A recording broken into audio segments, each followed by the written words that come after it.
Número 1. El profeta se vio abrumado por el desánimo y la fatiga. Hasta aquellos fervientes seguidores del divino pueden hallarse en momentos de abatimiento y cansancio, permitiendo que sus situaciones eclipsen su fe cotidiana en lo divino. Elías, el vidente del reino septentrional de Israel, había presenciado y llevado a cabo varios de los prodigios más impresionantes documentados en las Sagradas Escrituras. Sin embargo, poco después, cayó en depresión y terror. Jezabel había amenazado su vida. 1 Reyes 19:3. Ahab le contó a Jezabel todo lo que Elías había hecho y cómo había matado a todos los profetas de Baal con la espada. Entonces, Jezabel envió un mensajero a Elías diciendo que así le hagan los dioses, y aún más, si al día siguiente no hago tu vida como la de uno de ellos. Elías tuvo miedo, se levantó y huyó por su vida hasta Beerseba, que pertenece a Judá, y dejó a su sirviente allí. Hoy profundizaremos en un tema que poca gente conoce. La Biblia es clara y detalla de manera única los mayores secretos de Elías, un hombre que cambió la historia de la humanidad y que todavía hoy tiene un gran impacto. Quédate hasta el final, porque el último hecho ha dejado a todos incrédulos. Aquí encontrarás videos todos los días, sin excepción. Nuestra misión como cristianos es llegar a la mayor cantidad de personas posible, tomando la palabra de Dios y descubriendo todos los misterios y secretos más ocultos que pocas personas conocen. Comparte este video con tus seres queridos. Tú debes hacer tu parte. Se relata que Acab informó a Jezabel sobre todas las acciones de Elías. La principal defensora del culto a Baal y de la idolatría en Israel se vio profundamente conmovida por este relato. Jezabel valoraba mucho a estos clérigos y les brindaba apoyo mediante el patrimonio real. No obstante, Elías los había exterminado y ella recién se estaba enterando de su fallecimiento. Al ser testigo de las hazañas realizadas por Elías durante el decisivo enfrentamiento en el Monte Carmelo, la reacción de Jezabel fue completamente inesperada. En vez de admitir la derrota y reconocer la supremacía del Dios Yahvé, prometió eliminar a Elías en menos de 24 horas por desenmascarar el engaño del culto a Baal y por enaltecer a Yahvé. Su intransigencia y negativa a reconocer la verdad subrayan los riesgos de la devoción incondicional y la relevancia de ejercer el pensamiento crítico. Parece que Elías tenía grandes esperanzas de que los eventos milagrosos en el Carmelo llevarían a la conversión de toda la corte e incluso del país. Aún así, parece que las cosas no se desarrollaron como estaba previsto, dejándole sumamente abatido. Se cuenta que, ante esta situación, se levantó y escapó para salvar su vida hacia Beerseba. Es complicado afirmar si esta circunstancia fue fruto de un acto divino o no. Aunque resulta claro que la divinidad jugó un papel en la protección de Elías, es ambiguo si el propósito divino era mantenerlo a salvo en Jezreel o alejarlo de la amenaza de Jezabel.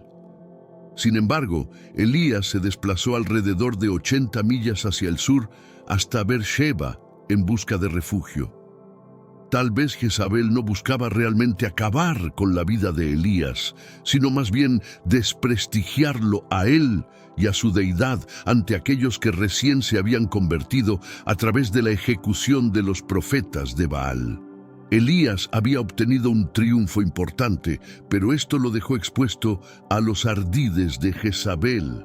Elías sintió un bajón en el área donde era más fuerte, lo cual es donde la mayoría de los hombres fallan. En la Biblia, a menudo el hombre más sabio se demuestra ser el mayor tonto, justo como el hombre más manso, Moisés, quien habló palabras apresuradas y amargas.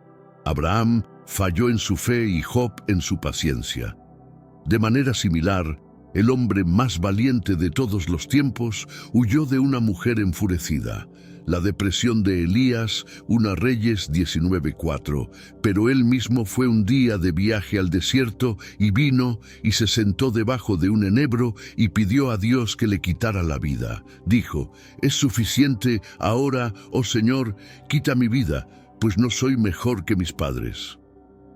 Elías se retiró aún más allá, alejándose de la distante Beersheba.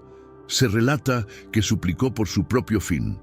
Este impresionante individuo, conocido por sus súplicas trascendentales, logró suspender la lluvia y el rocío por un lapso de 3 años y medio mediante sus oraciones, para luego solicitar su retorno.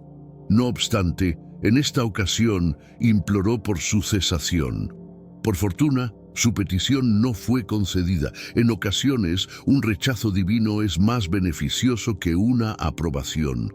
La expresión «es suficiente» sugiere que Elías manifestaba: «Ya no puedo continuar, Señor». A pesar de su significativa labor en el Monte Carmelo, que no derivó en un reavivamiento nacional perdurable ni en un regreso al Señor, la carga y el desgaste de su misión lo llevaron a sentirse infructuoso. Elías quizás anticipó que los sucesos en el Monte Carmelo modificarían las convicciones de Acab, Jezabel y los dirigentes de Israel. Sin embargo, Elías pudo haber pasado por alto que las personas a menudo optan por desestimar a Dios, aún frente a las pruebas claras. Después de examinar lo que parecía un fracaso en su trabajo, Elías inmediatamente se culpó a sí mismo por ser indigno. Creía que el trabajo fue un fracaso debido a sus propios pecados y los pecados de sus antepasados. Es un concepto erróneo común pensar que los profetas nunca se sienten decaídos, pero la historia de Elías muestra que incluso ellos experimentan momentos difíciles. La lección aquí es que incluso los más devotos, siervos de Dios, pueden experimentar desaliento y agotamiento. Elías experimentó una sensación de agobio, no únicamente debido al temor y el cansancio, sino también por percibirse falto de éxito en su encomienda. Es crucial recordar que, en estos periodos, uno no está desamparado. La divinidad intervino en favor de Elías, brindándole tanto alivio físico como consuelo espiritual, y le mostró el camino a seguir en su vocación. Este relato nos ilustra acerca de la misericordia divina, su entendimiento ante nuestras adversidades y la relevancia de depositar nuestra fe en Él, incluso en las etapas más sombrías. Número 2. Elías y los cuervos. El vidente bíblico Elías fue comisionado para llevar un mensaje divino al perverso rey Acab y a su consorte Jezabel. Se les prevenía que no caería rocío ni lluvia en los años venideros. Sobrecargado por el anuncio de una sequía próxima, el auge de la adoración a ídolos en Samaria, el enfado de Acab, y sabiendo que su regreso a casa era imposible, Elías se desplomó por la completa fatiga. En ese momento recibió una revelación divina que le instruía: «Retírate de este lugar, dirígete hacia el este y ocúltate cerca del arroyo de Querit que fluye hacia el Jordán. Te abastecerás del agua del arroyo y he dispuesto que los cuervos te provean de alimento allí». Por lo tanto, él obedeció la encomienda divina, estableciéndose al lado del arroyo de Querit, en dirección al Jordán. Dios le enseñó a Elías la importancia de una vida privada y solitaria a través de una experiencia. Elías había ganado recientemente fama como opositor de Acab y sus oraciones eran tan poderosas que podían provocar o detener la lluvia. Sin embargo, Dios instruyó a Elías a esconderse y pasar tiempo a solas con él, incluso en el pico de su popularidad.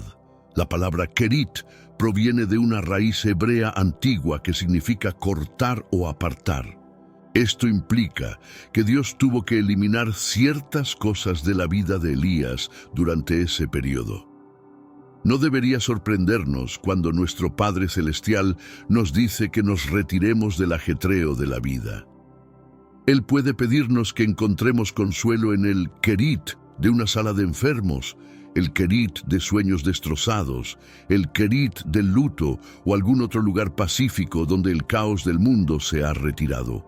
La escapada al arroyo Kerit tenía como objetivo enseñar a Elías a depender del Señor durante un período de sequía.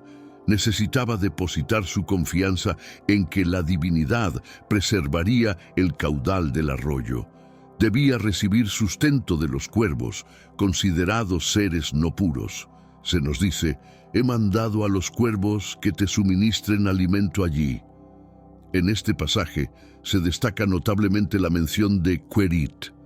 Se le aseguró a Elías que recibiría alimento de los cuervos mientras permaneciera en Querit.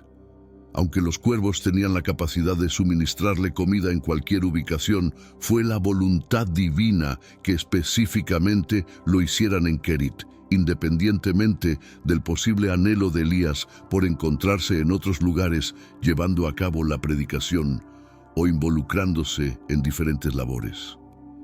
La intención divina era que Elías se estacionara en Kerit, garantizándole que sus requerimientos básicos serían cubiertos. Se documenta que los cuervos le proporcionaban pan y carne tanto en la mañana como en la tarde, y que se hidrataba del arroyo.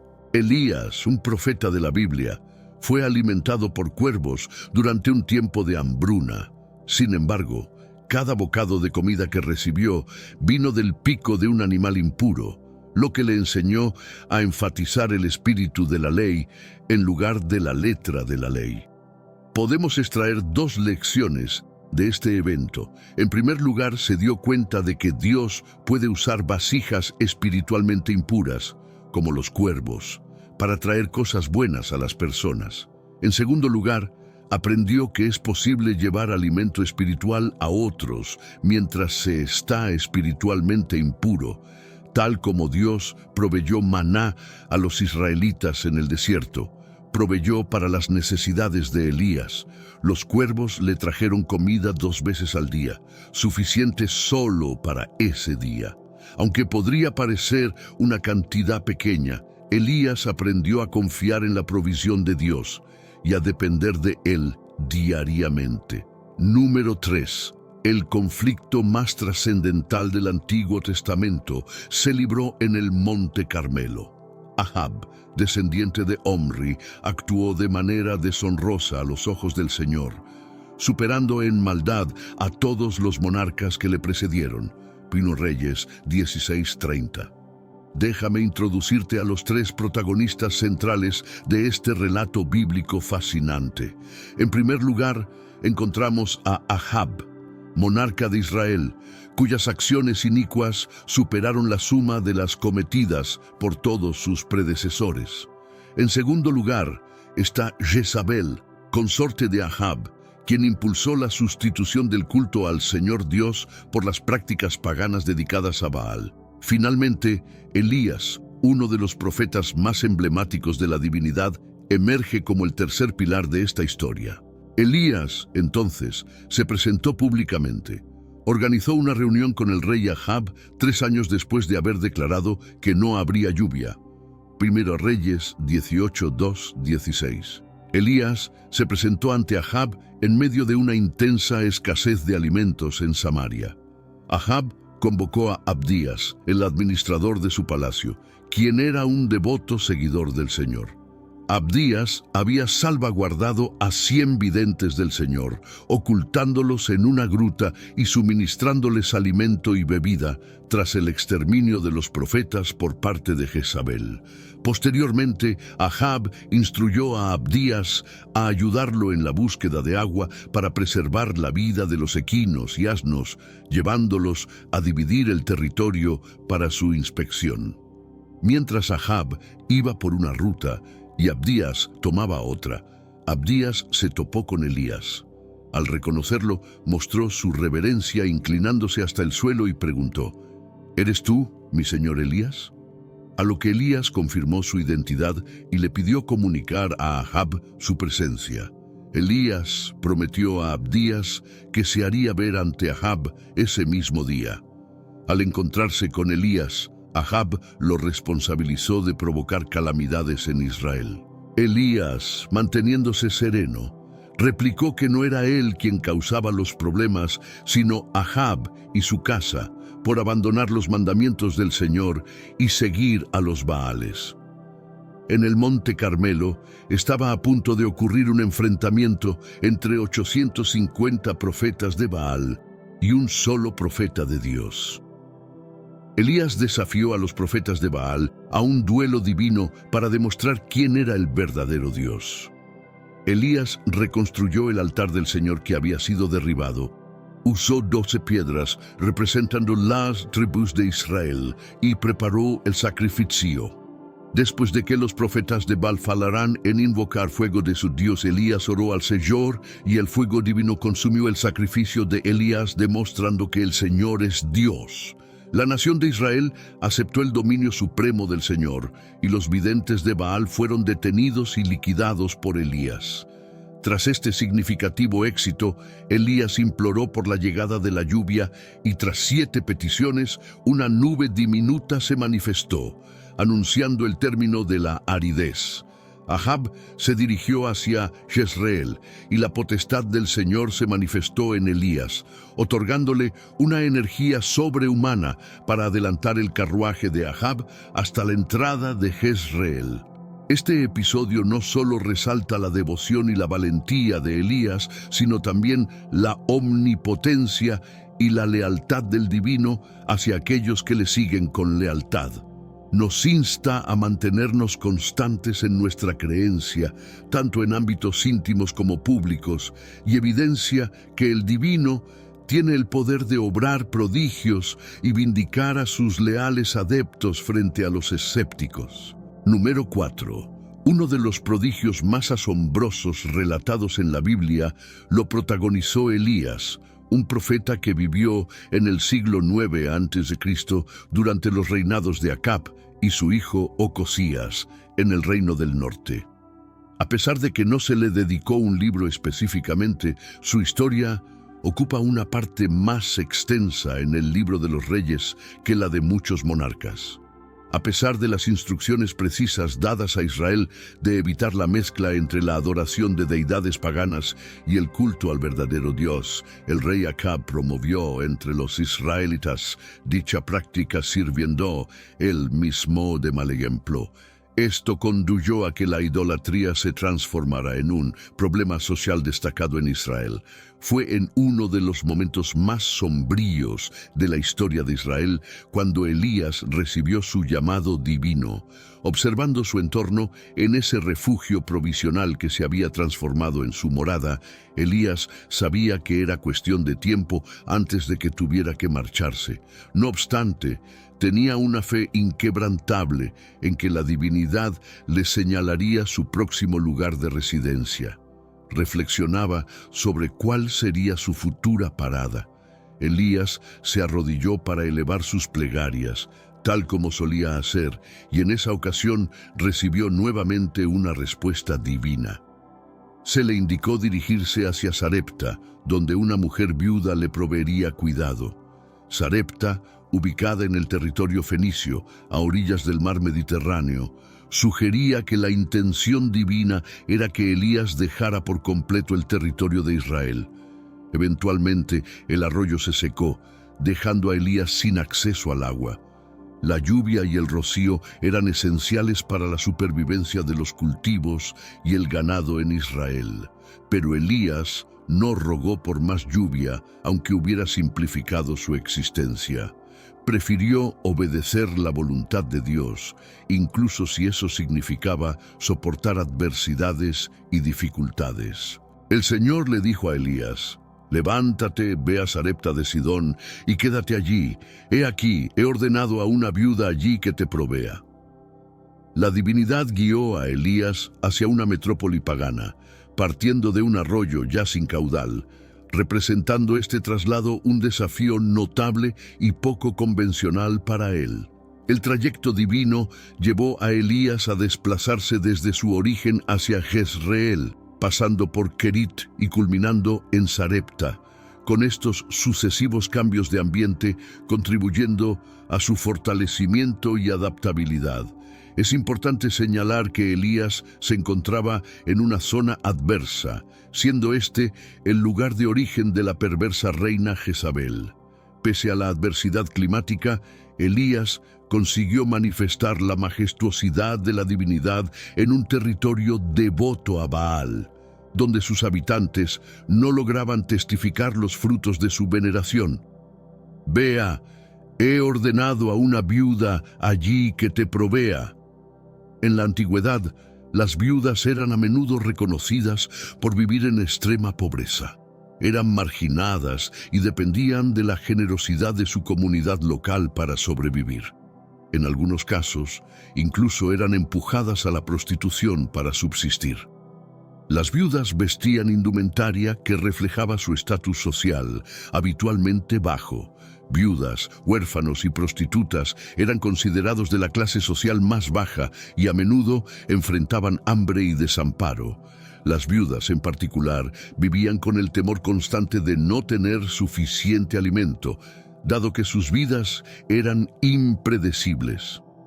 Dios mandó a Elías a una viuda gentil para recibir sustento de ella. A pesar de que permanecer junto a un arroyo seco podría parecer la opción más segura, Dios, en su inescrutabilidad, mandó a Elías hacia una viuda gentil para recibir provisiones. Aunque quedarse junto a un arroyo seco podría parecer la opción más lógica. Cuando el pueblo de Jesús lo rechazó, él utilizó el ejemplo de Elías y la viuda de Sarepta para demostrar que Dios tiene el derecho de elegir a su pueblo. Lucas 4:24-26. Posteriormente, Elías, siguiendo la dirección divina, emprendió su camino hacia Sarepta. Al arribar, se topó con una mujer viuda recolectando leña. Contrario a lo que pudiera esperarse de una viuda con recursos, la providencia divina llevó a Elías hacia una mujer gentil y en situación de precariedad, cuya penuria se debía a la carencia de medios básicos, aunque no existiera una ausencia real de pan o leña en ese instante.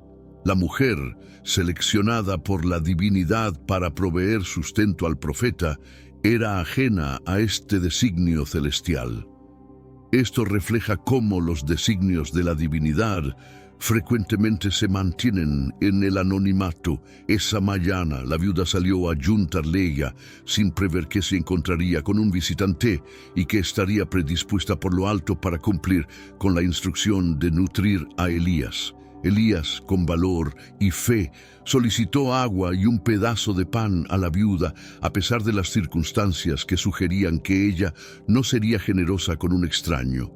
Este fue un gran desafío para la fe de la viuda, quien debía dar y ofrecer a un desconocido para evitar que su hijo pereciera.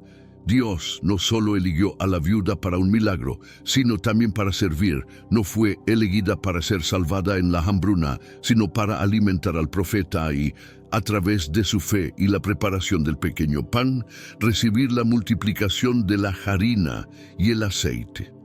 La gracia de Dios elige a las personas para la penitencia, la fe, la santidad de vida, el servicio cristiano, el celo y la devoción. Al revelar que solo poseía una modesta cantidad de harina y un escaso aceite, la viuda se confrontó con la crudeza de su severa indigencia. No obstante, acató las palabras de Elías, depositando su fe en el vaticinio divino, y su morada se mantuvo sustentada por un prolongado periodo, evidenciando así la lealtad de la divinidad. Tras estos sucesos, el vástago de la viuda padeció una grave dolencia que lo llevó a la muerte, sumergiendo a su madre en un duelo aún más hondo.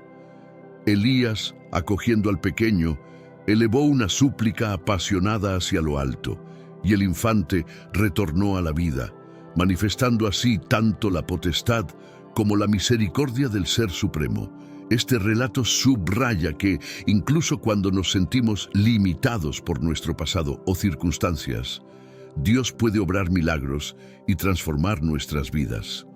La gracia de Dios puede abrir caminos, donde parecen no haberlos, inspirándonos y fortaleciéndonos a través de las Escrituras. Número 5. Un hombre que nunca murió, Elías, el profeta inmortal. La travesía de Elías fue extraordinaria. Emergió como el profeta escogido de Dios después de ser formado en Kerit y perfeccionado en Sarepta. Fue poderosamente utilizado en el Monte Carmelo y ungido para presentarse ante el rey Acab en innumerables ocasiones. Incluso tuvo la compañía de su amigo Eliseo. Elías había escalado a lo más alto de las vivencias humanas, actuando de manera heroica en servicio a la divinidad y conservando su humildad, pero estaba por trascender todos sus éxitos anteriores. Estaba a punto de sortear el fin último de la muerte. La transición de Elías a otro plano, sin experimentar la muerte, constituye un fenómeno sumamente inusitado.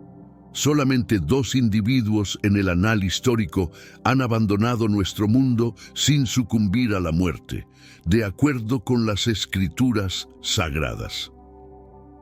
Únicamente 2 seres han sido llevados directamente desde este mundo hacia la estancia divina sin atravesar por el proceso mortuorio. Enoc fue el primero, seguido por Elías. Aquellos que depositen su fe en Cristo y se encuentren con vida en el momento de su venida serán los próximos en vivir este tipo de tránsito excepcional. Aunque no conocemos la fecha exacta ni la hora, sabemos que aquellos que estén vivos cuando Cristo regrese no enfrentarán la muerte. El apóstol Pablo escribe con certeza en su primera carta a los Corintios sobre esto. La historia de Elías es notable porque sabía que sería llevado al cielo sin morir, lo que lo convierte en un ejemplo apropiado de cómo deberíamos vivir en anticipación al regreso de Cristo. En su último día en la tierra, Elías fue llevado en un torbellino. La palabra hebrea utilizada también puede traducirse como en un momento ventoso. Fue un movimiento arrebatador que lo elevó, y en ese instante desapareció de esta tierra para estar en la presencia de Dios. Dios ya le había revelado a Elías cómo sucedería esto, dónde y cuándo. Eliseo, su amigo cercano y el profeta más joven, lo acompañaba ese día. Gilgal fue el punto de partida para el último viaje de Elías. La siguiente parada fue Betel, un lugar de oración, y finalmente Elías llegó al Jordán, que era un lugar de muerte, no solo la muerte física, sino también la muerte del yo. En aquel momento, Elías reflexionó sobre los tiempos en los que había renunciado al vigor de su ser y había abdicado de sus propias ambiciones y esquemas. Su existencia fue influyente porque había llegado a un estado en el cual aceptaba el cese de sus propias aspiraciones, si con ello se conseguía la exaltación de la majestuosidad divina. En un acto de lealtad, Eliseo le expresó a Elías: «Por la vida del Señor no te abandonaré». Al aproximarse al Jordán, su última parada terrenal, Elías había procurado alejarse de Eliseo desde Gilgal, no con intención de desvincularse de él, sino como una prueba para su íntimo aliado y designado heredero. Le había advertido a Eliseo que quizás no desearía seguirle a Gilgal, Betel, Jericó y definitivamente no atravesar el Jordán. No obstante, Eliseo demostró su determinación y se mantuvo junto al veterano vidente. En el ámbito del fútbol se emplea una metáfora para ilustrar cómo un defensa sigue de cerca a un receptor abierto a lo largo de su trayectoria para interceptar un pase. El defensa se adhiere tan cerca al receptor que este último sacude la cabeza y musita: «Ese individuo estaba pegado a mí», denotando una proximidad extrema. Así era Eliseo con Elías, diciéndole: «Estoy en tu camiseta, amigo, no te desharás de mí, estoy aquí contigo todo el tiempo». Todos necesitamos algunos Eliseo en nuestras vidas. Nos dan valor y son, de hecho, una raza rara. Son nuestros queridos amigos, los que siempre están ahí para nosotros dispuestos a escuchar y ayudarnos en los momentos difíciles. Nos apoyan cuando otros nos critican, oran con nosotros y ofrecen tanto ánimo como objetividad. Son las personas que permanecen en nuestro rincón y estamos agradecidos por su presencia en nuestras vidas. La escena cambia abruptamente cuando los dos hombres llegan al Jordán, preparándose para el evento milagroso. 50 hombres de los hijos de los profetas también fueron y se pararon a lo lejos para observar, y los dos se quedaron junto al Jordán.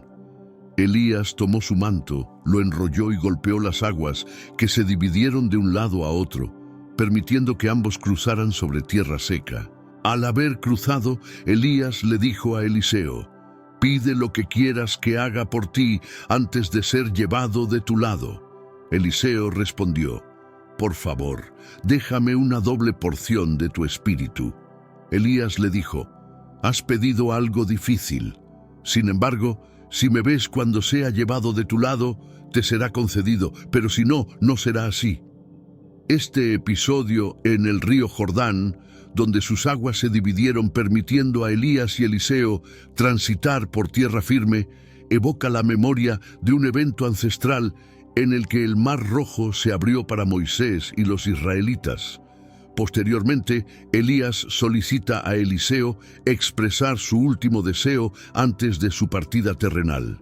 Eliseo solicita recibir una porción doble del espíritu que residía en Elías, anhelando poseer una fuerza espiritual multiplicada. Elías, tomado por sorpresa, acepta la solicitud, indicando a Eliseo que su petición se haría realidad solo si lograba presenciar el momento en que Elías fuese ascendido.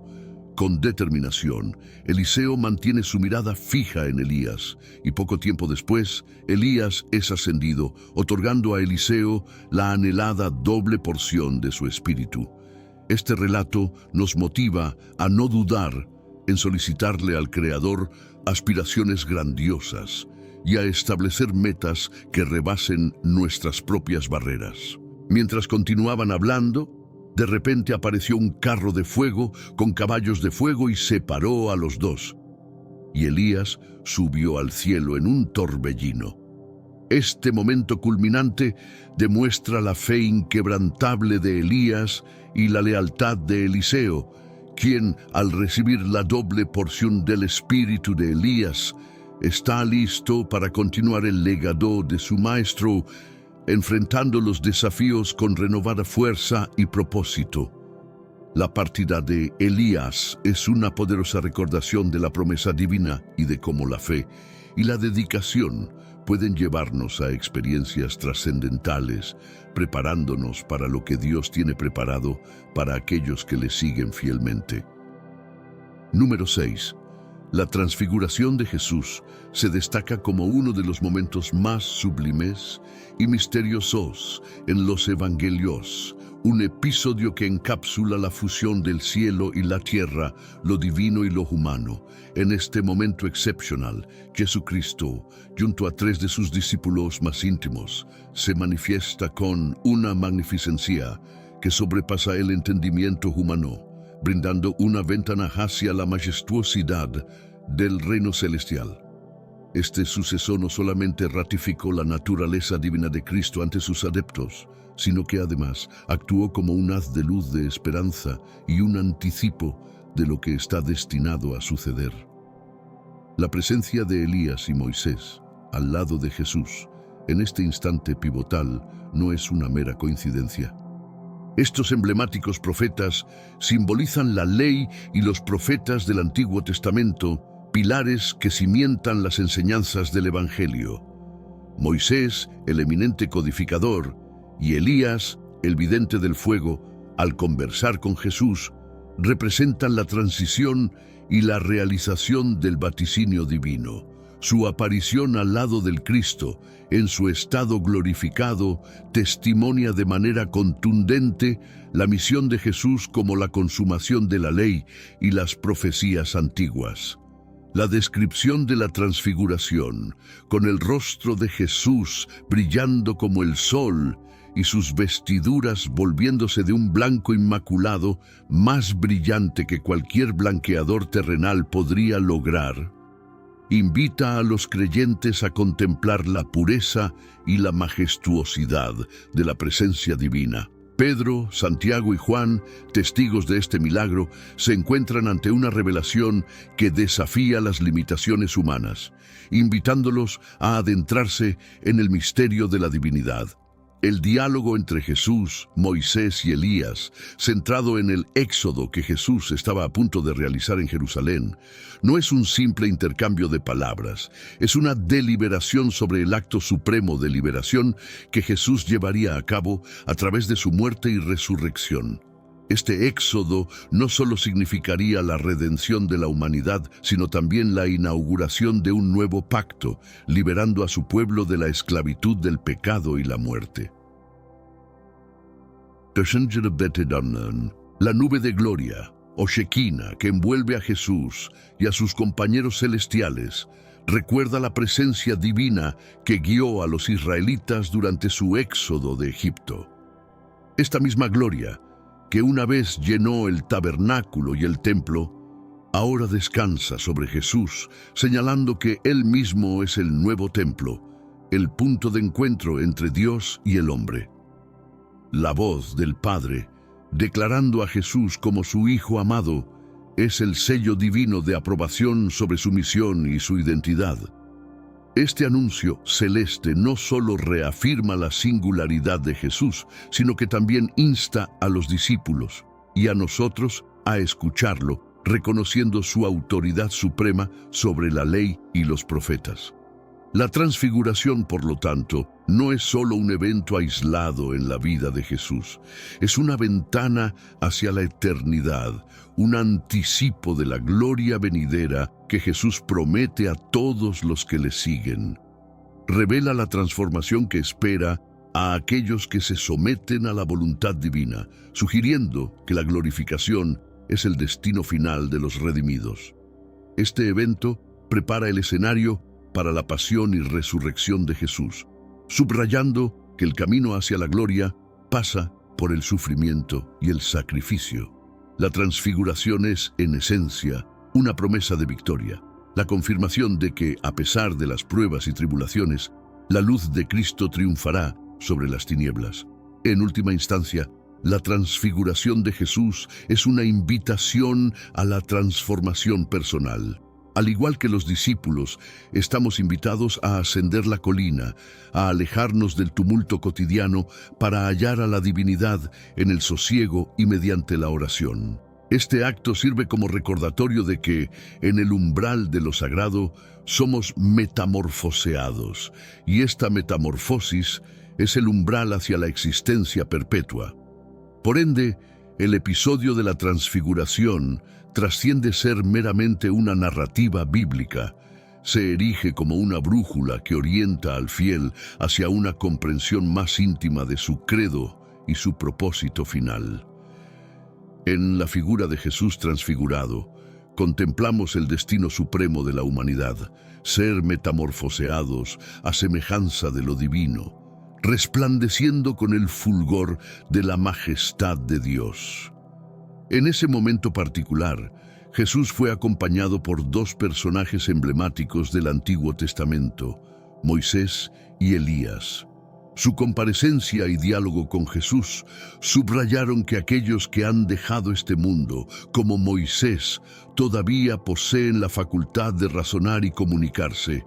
Moisés y Elías simbolizan a todos aquellos que componen el reino de Dios, incluyendo a quienes serán arrebatados y librados de la muerte como Elías, y a quienes pasarán y estarán con el Señor como Moisés. Además, Moisés representa la ley, mientras que Elías representa a los profetas. Juntos significan la totalidad del Antiguo Testamento. Junto con los discípulos representan tanto el Antiguo como el Nuevo Testamento, centrados alrededor de Jesús. Durante este evento, la voz de Dios Padre interrumpe a Pedro para validar a su único Hijo, el Rey de Reyes, tanto verbal como visualmente, causando que los discípulos caigan rostro en tierra, sobrecogidos por el temor ante el santo y todopoderoso Dios del cielo y la tierra. Jesús, tocándolos, les anima a no temer y al levantar la vista, solo ven a Jesús, destacando que Él no es simplemente uno entre muchos fieles siervos de Dios, sino superior a todos. Las misiones de Moisés y Elías apuntaban hacia Cristo con toda la Escritura enfocándose en Él. Al descender de la montaña, Jesús les instruye a no contar lo visto hasta que Él resucite de entre los muertos, evitando confusión entre la multitud y manteniendo el mensaje del reino centrado en la fe en el Rey resucitado. Los discípulos, preguntando sobre la necesidad de que Elías venga primero según los escribas, reciben la aclaración de Jesús de que Elías ya había venido, refiriéndose a Juan el Bautista, quien preparó el camino en el espíritu y poder de Elías. La presencia de Moisés y Elías en la transfiguración es significativa, marcando la ley y los profetas cumplidos en Jesús, con el Padre Celestial confirmando aún más el llamado y la filiación de Jesús, ofreciendo una visión maravillosa del reino venidero de Jesús. Los dos testigos son descritos en el libro de Apocalipsis como dos personas asignadas por Dios para realizar una tarea especial durante el periodo de la tribulación, según se encuentra en Apocalipsis 11:3-12. Se nos dice que tendrán el poder de profetizar durante 1260 días vestidos de cilicio. Estos son simbolizados como dos olivos y dos candeleros, presentes ante el Dios de la tierra. Se destaca su capacidad de defensa, ya que si alguien intenta dañarlos, fuego sale de su boca y devora a sus enemigos, y aquel que desee hacerles daño deberá ser eliminado de esta manera. En los anales del cristianismo, la figura del apóstol Juan emerge como un faro de esperanza y revelación. Exiliado en la isla de Patmos, este profeta fue elegido para recibir y registrar visiones que desentrañarían los misterios del fin de los tiempos. Entre estas visiones, el libro de Apocalipsis nos presenta un enigma fascinante: la aparición de dos testigos en la ciudad de Jerusalén. Estos personajes no son meros espectadores del drama apocalíptico, sino protagonistas activos, dotados de un mandato divino para profetizar a naciones, pueblos y reyes en un mundo que se precipita hacia su conclusión. La mención de mis dos testigos en el texto sagrado no solo introduce a estos enigmáticos personajes, sino que también subraya la importancia de su misión. Vestidos de cilicio, un símbolo de penitencia y arrepentimiento, llevan un mensaje de salvación y advertencia. No son simples predicadores, son portadores de un testimonio divino, encargados de llamar al mundo al arrepentimiento durante un período crítico de 1260 días, enfrentando adversidades inimaginables con una fortaleza sobrenatural.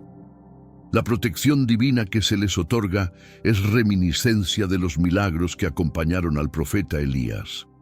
Al igual que aquel que clausuró los cielos impidiendo la lluvia por años, para después reabrirlos mediante su súplica, estos mensajeros desplegarán capacidades extraordinarias, confrontando a sus opositores y evidenciando el dominio divino aún en las épocas más sombrías.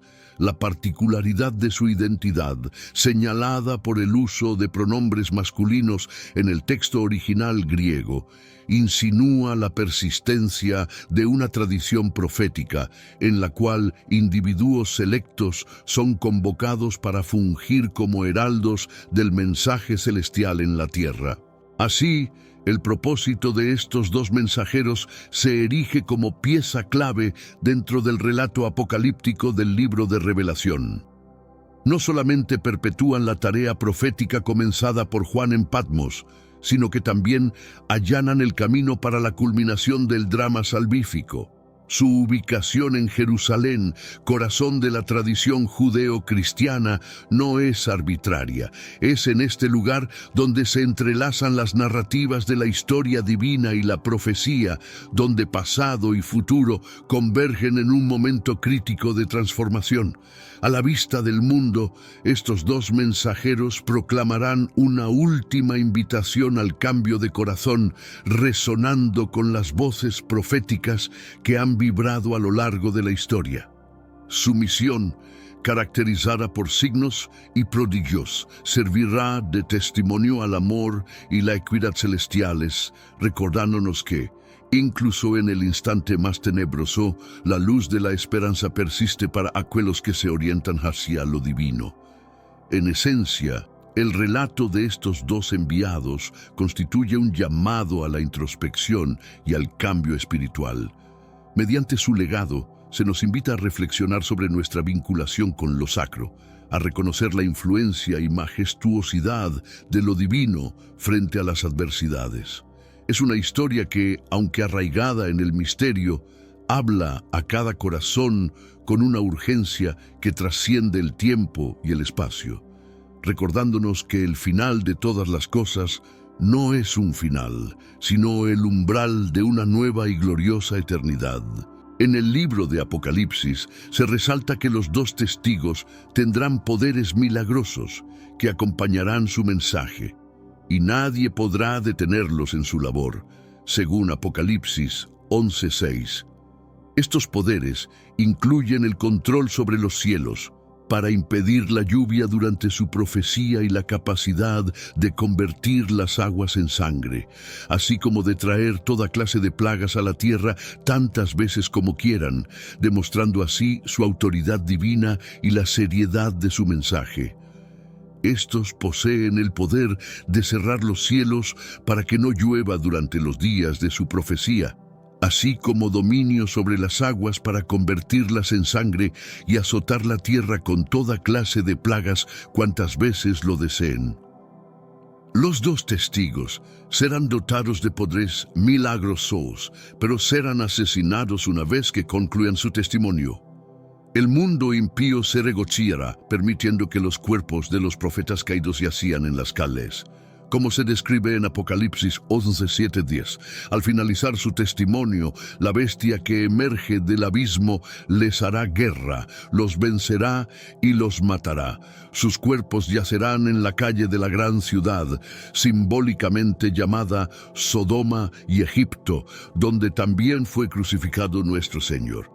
Entre de diferentes pueblos, tribus, lenguas y naciones observará sus cuerpos por 3 días y medio sin permitir que sean sepultados.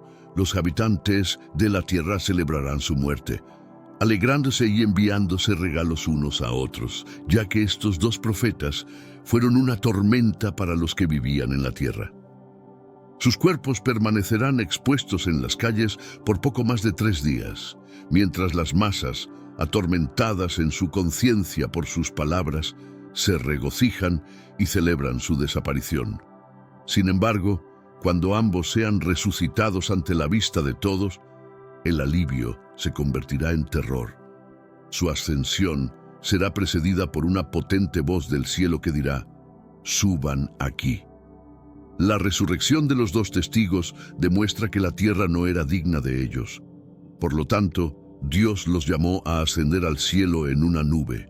Es evidente que, a lo largo de la historia, las masas han ignorado constantemente a los profetas de Dios. Existen 3 teorías principales sobre la identidad de los dos testigos en Apocalipsis. La primera teoría propone a Moisés y Elías, debido a las referencias específicas a los milagros que realizarían los testigos. Muchos creen que Moisés y Elías podrían ser los dos testigos, ya que Moisés presenció más milagros que Abraham, Isaac y Jacob juntos. con varios milagros sucediendo uno tras otro mientras Dios intercedía por su pueblo. Los testigos tendrán el poder de convertir agua en sangre, replicando uno de los milagros más famosos de Moisés. Además, el hecho de que Moisés y Elías aparecieran con Jesús en la transfiguración refuerza esta teoría. Algunos consideran que Elías es uno de los testigos debido a que su ministerio parece similar al de estos dos testigos, tal como se menciona en Santiago 5, 17, 18. En el tapiz de la historia bíblica, figuras como Elías y Enoc destacan no solo por sus extraordinarias vidas, sino también por el misterio que rodea su destino final. Elías, conocido por su fe inquebrantable y sus milagros, desafió a los reyes y llamó fuego del cielo, marcando la tierra con la palabra de Dios. En un acto de profunda fe, oró para que no lo viera y durante 3 años y medio los cielos se cerraron.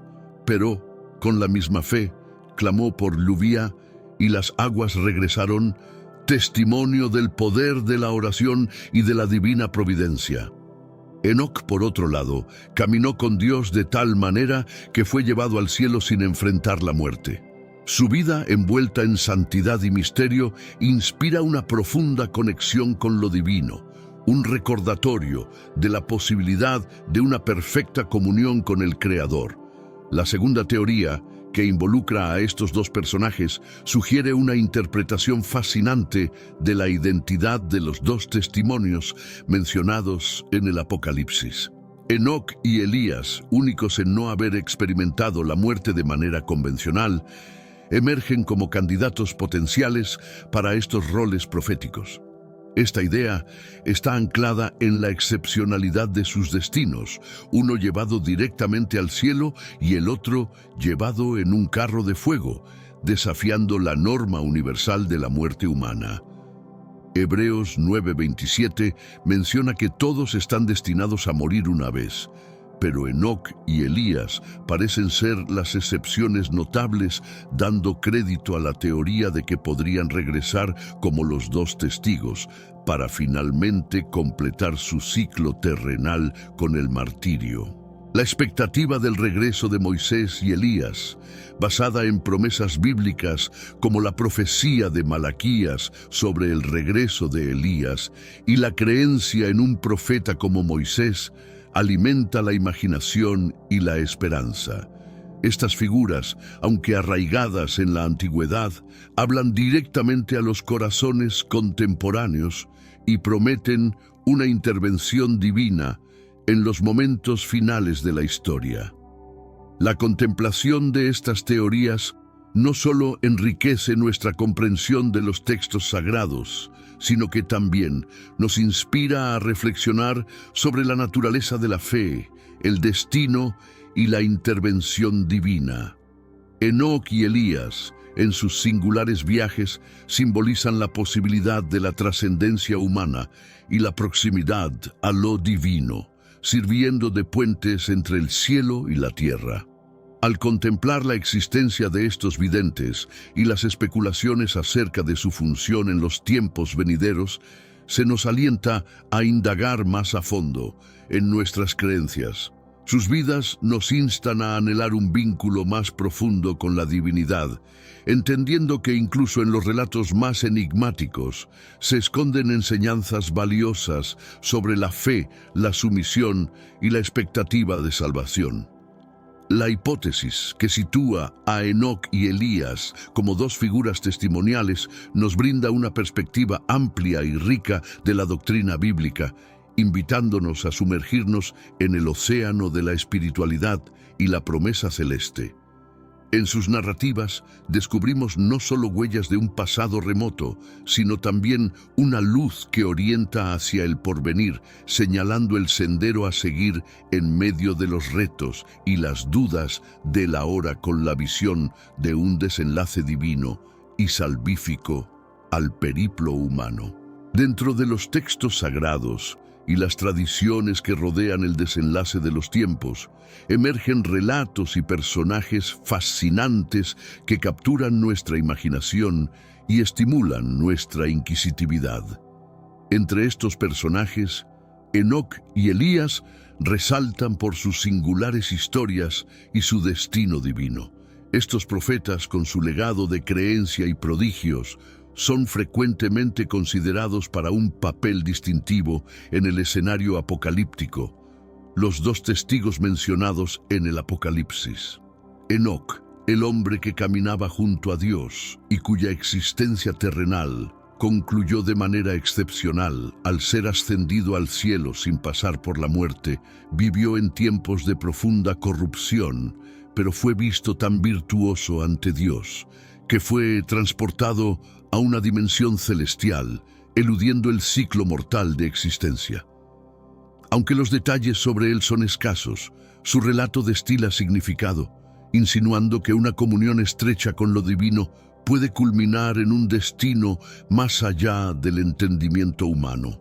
Elías, recordado por sus hazañas de fe y su enfrentamiento contra el culto idolátrico y la iniquidad en Israel, marcó época al predecir una sequía que azotó la tierra por 3 años y medio, evidenciando la supremacía del Dios de Israel sobre los elementos y deidades paganas. Su tránsito al más allá fue tan sobrenatural como su vida. Ascendió al cielo en un torbellino, montado en un carro de fuego tirado por caballos ígneos, dejando una huella imborrable en los testigos y posteriores generaciones. La peculiaridad de sus ascensiones plantea intrigantes cuestionamientos sobre su implicación en futuros acontecimientos. Aunque Hebreos 9:27 nos recuerda que todos los seres humanos están destinados a morir una vez, la Odisea de Enoc y Elías subraya que, en el diseño divino, siempre existe margen para la excepcionalidad, para el milagro que desafía lo establecido.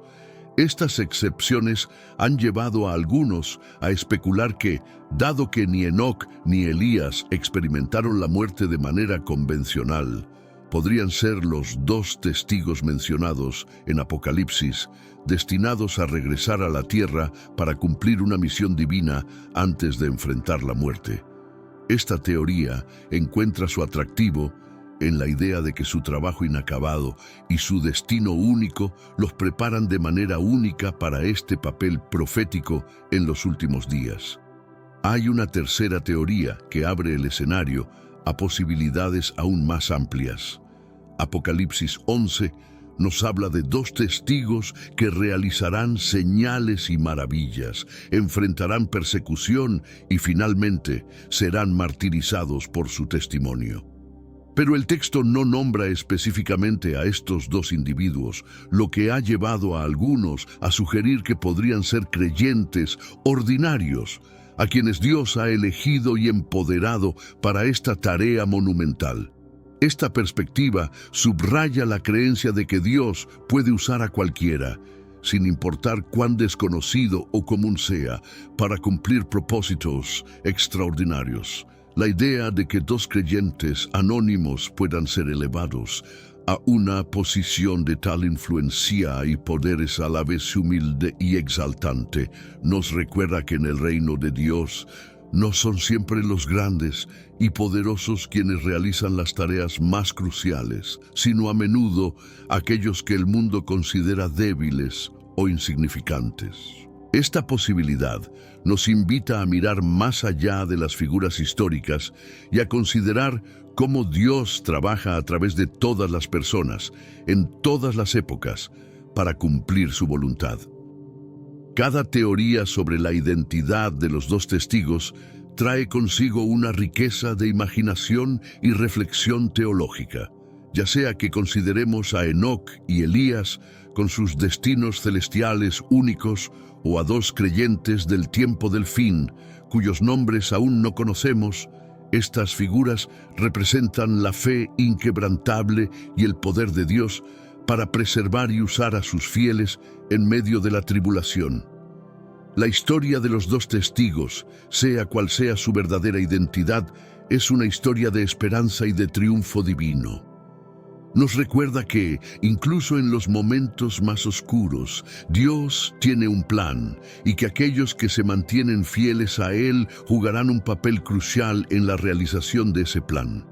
En un mundo lleno de incertidumbre y desafíos, la promesa de que Dios está en control y que Él equipará y sostendrá a sus testigos es un faro de luz que guía a los creyentes hacia el futuro. En resumen, todas las interpretaciones mencionadas son válidas y plausibles.